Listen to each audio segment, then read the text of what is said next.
नमस्कार, स्वागत है आपका मुनाफा की मंडी में, जहां हम आपको कम्युनिटी मार्केट की तमाम बड़ी खबरों के साथ ट्रेडिंग कॉल्स भी हम आपको बताते हैं। आज हमारे साथ 6 मेहमान हैं। कुणाल शाह हैं निर्मल बंग से, प्रथमेश माल्या हैं एंजल वन से, मनोज जैन पृथ्वी फिडमार्ट से, रवि देवरा हैं कुबर्जी ग्रुप से, साथ ही अजय जैन गेहूं कारोबारी है एमपी से, वो जुड़ेंगे, और अरुण यादव होंगे, प्रोडक्ट हेड है एनसीडीएक्स से। आप सभी मेहमानों का बहुत बहुत शुक्रिया। सबसे पहले लेकिन बात गोल्ड और सिल्वर की, जहां पर जबरदस्त तेजी दिख रही है। आज शुरुआती कारोबार में ही सोना करीब 1500 रुपए की मजबूती के साथ 62,500 रुपए के करीब चला गया। चांदी की बात करें तो 74,500 के आसपास 2% की तेजी सोने में और 4% की तेजी चांदी में दिख रही है। फेड के फैसले का यहां पर सपोर्ट मिला है, साथ ही फेड का जो रुख यहां पर देखने को मिल रहा है वो काफी नरम है। इससे लग रहा है कि 2024 में ब्याज दरों में 3 बार कटौती होगी और 2025 में 4 कटौती देखने को मिल सकती है। ये कमोडिटी मार्केट में गोल्ड और सिल्वर को काफी पसंद आ रहा है। बॉन्ड यील्ड में नरमी आई, 4% के नीचे यूएस 10 ईयर बॉन्ड यील्ड आ गया। डॉलर इंडेक्स में काफी नरमी आई है। सबका फायदा यहां पर गोल्ड को मिल रहा है। रवि जी, क्या लग रहा है गोल्ड और सिल्वर में यहां से किस तरह की चाल अब आपको दिख रही है? क्या इस तेजी में क्या करना चाहिए अब?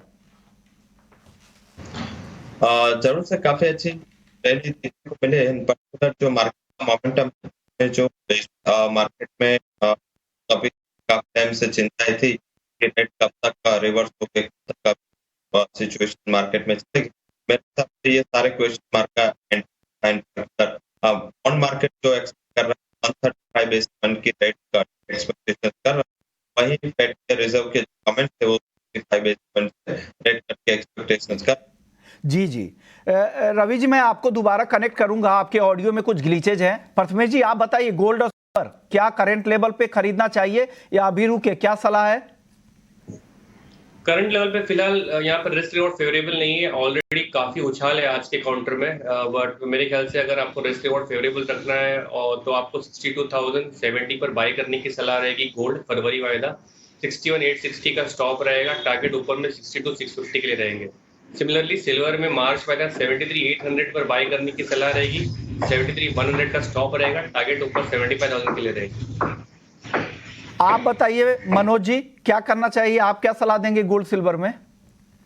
नमस्कार ऋषमोहन जी, बिल्कुल यहाँ पे मोमेंटम जो पॉजिटिव बना हुआ था एक अच्छे करेक्शन के बाद, फिर जो फेड के आउटकम्स आए उसके बाद फिर एक नई रफ्तार के लिए सोना और चांदी तैयार हो चुके हैं और आज हमने उसका असर मार्केट पे पड़ता हुआ भी देखा है। तो जो मोमेंटम है वो आगे भी बना रहेगा। हालांकि हमने आज गैप अप ओपनिंग देखी है, चाहे वो सोना हो या चांदी हो, तो थोड़ा सा डिप में बाय करने की सलाह रहेगी। सोने की अगर बात करें तो 62,150 के स्तर पर बाय करें, 61,800 का स्टॉप लॉस लगाएं, लक्ष्य 63,000 का रहेगा। चांदी में 73,800 के स्तर पे बाई की सलाह रहेगी, 73,150 के स्टॉप लॉस से। लक्ष्य यहाँ पे 75,500 का रहेगा अगले 1 से 2 दिन के लिए। तो गोल्ड और सिल्वर पे मनोज जी का ये व्यू है। अब बात कर लेते हैं कच्चे तेल की। प्रथमेश जी, कच्चे तेल में क्या लग रहा है, यहां से क्या करना चाहिए? कच्चे तेल में दिसंबर वायदा 5770 पे बाय करना चाहिए, 5690 का स्टॉप लगाना चाहिए, ऊपर में टारगेट 5930 के रखना चाहिए। कच्चे तेल को लेकर प्रथमेश जी को लग रहा है कि कच्चा तेल यहां से खरीदे 5,770 पे, 5,930 का टारगेट है। मनोज जी, आपका व्यू, आपको भी लग रहा है तेजी दिख रही है कच्चे तेल में? मेरा मानना है कि एक रेंज बाउंड ट्रेड बना रह सकता है। यहाँ पे 2 चीजों का फायदा कच्चे तेल को मिला है। एक तो जो फेड की मीटिंग के आउटकम आए, उसके बाद डॉलर इंडेक्स में गिरावट देखने को मिली है और कल जो यूएस की इन्वेंट्री में उम्मीद से ज्यादा गिरावट थी तो थोड़ा सपोर्ट देखने को मिल रहा है। लेकिन अभी चाइनीज डिमांड को लेकर के अभी भी कंसर्न्स है, तो एक दायरा बना सकता है 5,750 से 5,920। तो ये दायरे में आप ट्रेड ले सकते हैं, लेकिन बड़ी तेजी की उम्मीद अभी यहाँ नहीं लग रही। ओके, रवि जी, आप बताइए कच्चे तेल में आप क्या सलाह देंगे? यस, जिस हिसाब से आगे बात हो रही थी, मनोज जी ने जिस हिसाब से बताया, मीन्स इतने फंडामेंटल रिवर्सल के बावजूद अभी कुछ इतना ज्यादा सेंटिमेंट इंप्रूवमेंट दिख नहीं रहा एंड पर्टिकुलर प्राइसेस में एक रेस्टिव मोमेंटम है। तो मुझे लग रहा है कि वहां पे वैसे देखे तो आज सेलिंग के लिए कोई ज्यादा बड़े ट्रिगर नहीं है। पर्टिकुलर जो फाइनेंशियल मार्केट से अदर इकोनॉमी के पर्सपेक्टिव है, इस हिसाब से मुझे लग रहा है कि थोड़ी यहाँ से शॉर्ट कवरिंग और देखने को मिल सकते हैं। डायरेक्ट अप्रोच ना करें, कॉल ऑप्शन का यूज करें। जनवरी कॉन्ट्रैक्ट का जो 5900 का कॉल ऑप्शन है क्रूड का, वो बाय करें। 220 के करीब ये कॉल ऑप्शन बाय करना है। 140 के स्टॉप लॉस के साथ 360 तक के लेवल आ सकते हैं। मुझे लग रहा है कि एक बार 5,910, 5,920 तक के लेवल क्रूड में अप्रोच होते हुए दिख सकते हैं। 5,750 के स्टॉप लॉस के साथ आप फ्यूचर में भी ट्रेड कर सकते हैं। प्रथमेश जी, नेचुरल गैस बताइए क्या करे।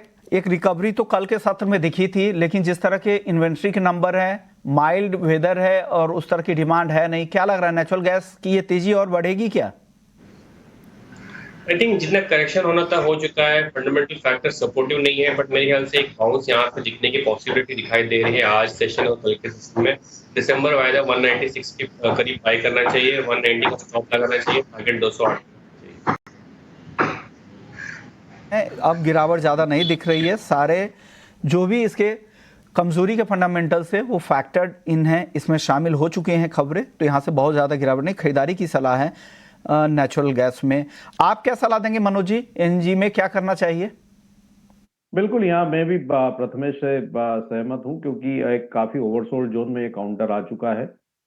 फंडामेंटल सपोर्टिव नहीं है, लेकिन एक शॉर्ट कवरिंग की संभावना यहाँ बनती है। काफी ओवरसोल्ड जोन में काउंटर है। 196 पे यहाँ पे बाई की पोजीशन ले सकते हैं। 190 के नीचे के स्टॉप लॉस के साथ लक्ष्य यहाँ पे 207 का रहेगा, 207।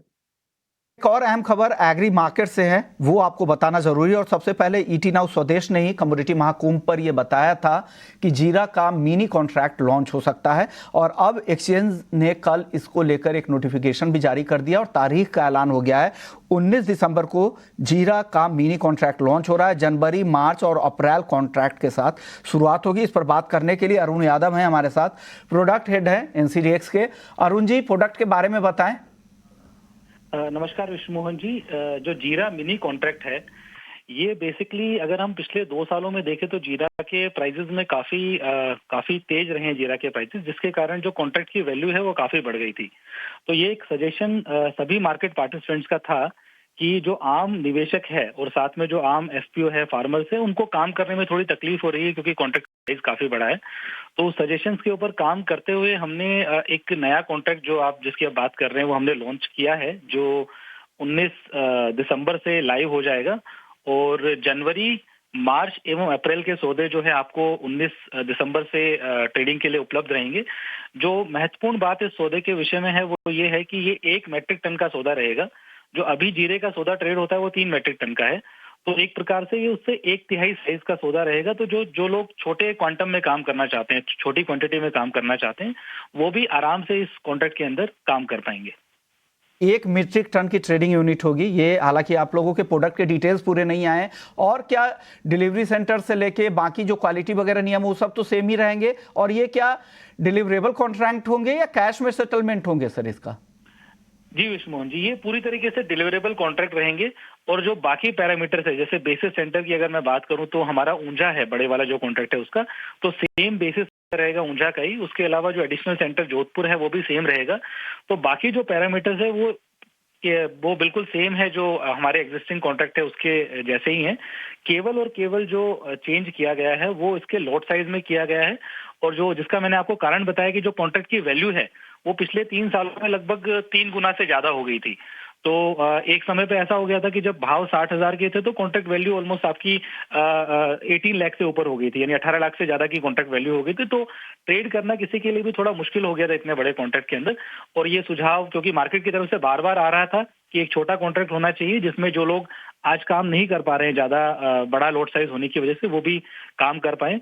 तो उस चीज को ध्यान में रखते हुए मार्केट के सजेशंस के ऊपर हमने ये छोटा कॉन्ट्रैक्ट जो है 1MT का लॉन्च किया है। शुक्रिया अरुण जी, आपने वक्त दिया और बताया प्रोडक्ट के बारे में। 19 दिसंबर से आपके पास जीरा का मिनी कॉन्ट्रैक्ट भी ट्रेड के लिए मौजूद होगा, क्योंकि जितने भी पार्टिसिपेंट्स थे, स्टेक होल्डर्स थे, उनकी ये डिमांड थी छोटे कॉन्ट्रैक्ट की। और जिस तरह के वॉल्यूम में ट्रेड हो रहा था जीरे में, और इस साल के मिड में, मध्य में आपने देखा होगा जिस तरह के ओपन इंटरेस्ट देखने को मिल रहे थे, उस दौरान तो इसकी काफ़ी डिमांड थी। एक अच्छा कॉन्ट्रैक्ट, 1 मीट्रिक टन का ट्रेडिंग यूनिट वाला ये कॉन्ट्रैक्ट आपके लिए मंगलवार 19 दिसंबर से ट्रेड के लिए उपलब्ध होगा। मेटल्स की अगर आज चाल देखें तो आज ज़्यादातर काउंटर में थोड़ी तेज़ी दिख रही है। क्या मनोज जी, क्या पसंद है आपको आज दिन के लिए? बेस मेटल्स की अगर बात करें तो यहाँ पे सबसे जो फेवरेट काउंटर रहेगा वो कॉपर ही रहेगा। हम देख रहे हैं कि यहाँ पे जो एलएमई का जो वेयर हाउस स्टॉक है वो भी मॉडरेट लेवल पे है, और यहाँ ब्याज दरों में कटौती की संभावनाओं से बेस मेटल्स में जो चमक है वो बढ़ सकती है। कॉपर में बाइंग की सलाह रहेगी 718 के आसपास। 713 का स्टॉप लॉस लगाएं, लक्ष्य यहाँ पे 728 का रहेगा। खरीदे 728 के टारगेट, 713 के स्टॉप लॉस के को लगाकर। आप क्या पसंद करें प्रथमेश जी, टॉपिक आज के लिए मेटल्स में? मेरे ख्याल से मुझे भी कॉपर में कॉन्फिडेंस ज्यादा है। 718 पे बाय करने की सलाह रहेगी, 715 का स्टॉप रहेगा, ऊपर में टारगेट 727 के लिए रहेगा। यानी दो एक्सपर्ट्स, टारगेट भी बिल्कुल आसपास ही है 728 727 के। अब रवि जी आप बताइए, आपका कन्विक्शन किस मेटल्स की तरफ ज्यादा है? मैंने भी कॉपर में ही रिकमेंडेशन दिया है। 717 से 718 के करीब बाय करें। स्टॉप लॉस मैंने दिया है 711 का। 728 732 के टारगेट रहेंगे, तो मुझे लग रहा है कि कॉपर आउट परफॉर्म कर सकता है। जैसे मनोज जी बात कर रहे थे, वेयर हाउसिंग स्टॉक में जो कमी है, इसका फायदा मिल सकता है। ओके, तो ये कॉल्स बेस मेटल्स के लिए सिर्फ कॉल, कोई कंफ्यूजन नहीं। तीनों एक्सपर्ट्स मजबूती के साथ कह रहे हैं कि यहाँ पर कॉपर खरीदे। 727 से 732 तक के टारगेट अलग अलग आ रहे हैं। एग्री मार्केट में जीरे की बात कर लेते हैं। कल जीरे में अपर सर्किट लगा था, टर्मरिक में भी 6% का ऊपरी सर्किट दिखा था। आज हल्की तेजी जीरे में है, लेकिन टर्मरिक आज भी मजबूत है। अप्रैल जो अब अगला जो कॉन्ट्रैक्ट है दिसंबर के बाद, अप्रैल का वायदा हल्दी का, वो काफी एक्टिव हो चुका है। मनोज जी क्या व्यू है मसालों पर आज? मसालों में पहले भी हमारी जब बात हुई थी तो मैंने बोला था कि यहाँ पे ओवरऑल जो स्पाइसेस पैक में कोरिएंडर ज्यादा प्रॉमिसिंग लगता है। इस बार यहाँ पे सोइंग के नंबर्स जो है वो काफी कम होकर के आ रहे हैं और एक मॉडरेट लेवल पे कमोडिटी बनी हुई है। काफी अच्छा कंसोलिडेशन इसमें देखने को मिला है। तो जनवरी वायदा में 7,650 के स्तर पर बाई की सलाह रहेगी। 7,500 का स्टॉप लॉस रखें और ऊपर में लक्ष्य यहाँ पे 7,950 से 8,000 तक का लेकर के चल सकते हैं। ओके, आप क्या पसंद कर रहे हैं मसालों में रवि जी? मेरा भी कोरिएंडर में ही मैंने रिकमेंडेशन भेजा है। कोरिएंडर में बाय करें। 77 से करीब बाय का रिकमेंडेशन मैंने दिया है। 7,830 का टारगेट रहेगा। 7,624 के स्टॉप लॉस के साथ आप एक कमोडिटी में बाय कर सकते हैं। ओके, कोरिएंडर खरीदारी की सलाह रवि जी की तरफ से आ रही है। रवि जी की कॉल भी एक बार दिखा दीजिएगा। धनिया खरीदारी की सलाह रवि जी की तरफ से है। चलिए ग्वारसीड ग्वारगम की चाल देख लेते हैं। हालांकि यहां पर तो दायरे में ही कारोबार हो रहा है। 11,000 के आसपास ग्वारगम का जनवरी का वायदा, 5500 के आसपास ग्वारसीड का वायदा ट्रेड कर रहा है। क्या करना चाहिए ग्वारसीड और ग्वारगम में आज मनोज जी? दायरे का ही ट्रेड नजर आता है विष्णु जी। अगर बात करें ग्वारसीड की तो यहाँ 5,400 के एक अच्छे सपोर्ट्स बने हुए हैं, लेकिन कीमतें 5,650 के ऊपर भी नहीं निकल पा रही है। तो जब तक ये दायरा बना हुआ है, दायरे में ट्रेड ले सकते हैं। जब जब कीमतें 5,450 के आसपास आए, बाय की रणनीति बना के चलें। ऊपर में 5,600-650 के रेंज में मुनाफा वसूली करते रहें। वहीं ग्वारगम में भी 10,800 के आसपास के स्तर मिले तो वहां बाय करते रहें।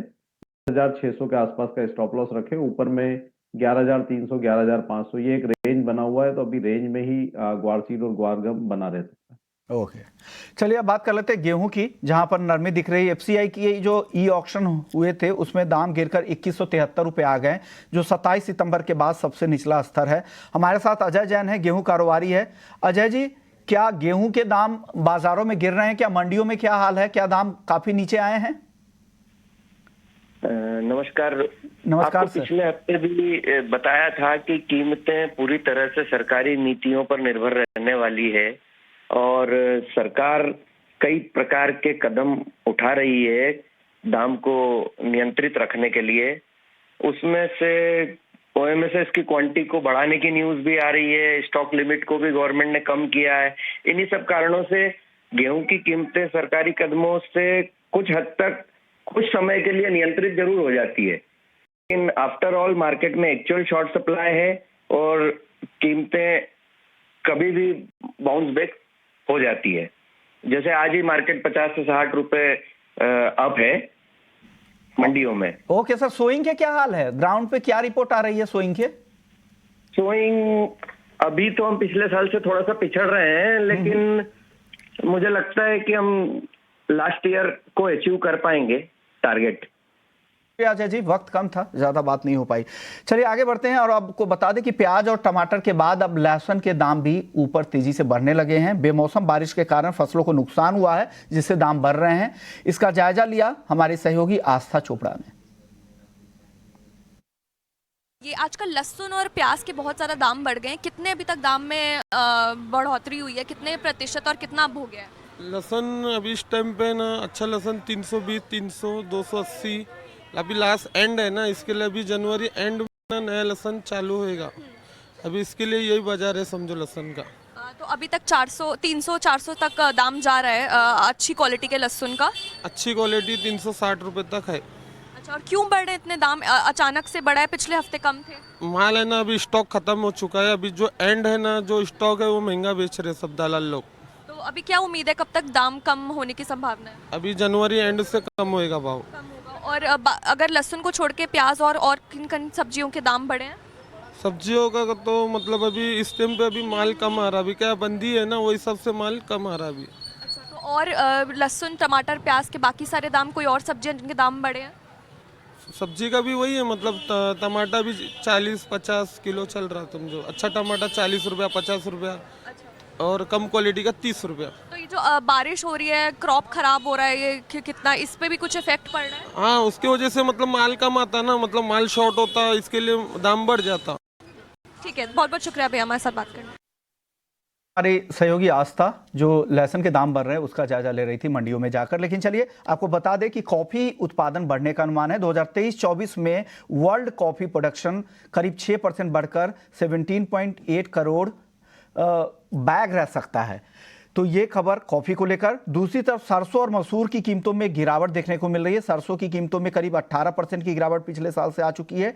दालों के दाम में भी, ओवरऑल दालों के दाम में भी 1 से 1.5% तक की गिरावट दिखी है। सोया तेल, सूरजमुखी, पाम तेल, आलू की कीमतों में भी गिरावट आई है।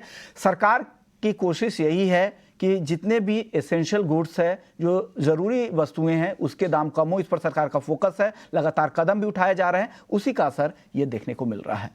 चलिए मुनाफे की मंडी को यहीं समेटते हैं। शुक्रिया मनोज जी आपका, प्रथमेश जी आपका, रवि जी आपका, आप लोगों ने वक्त निकाला।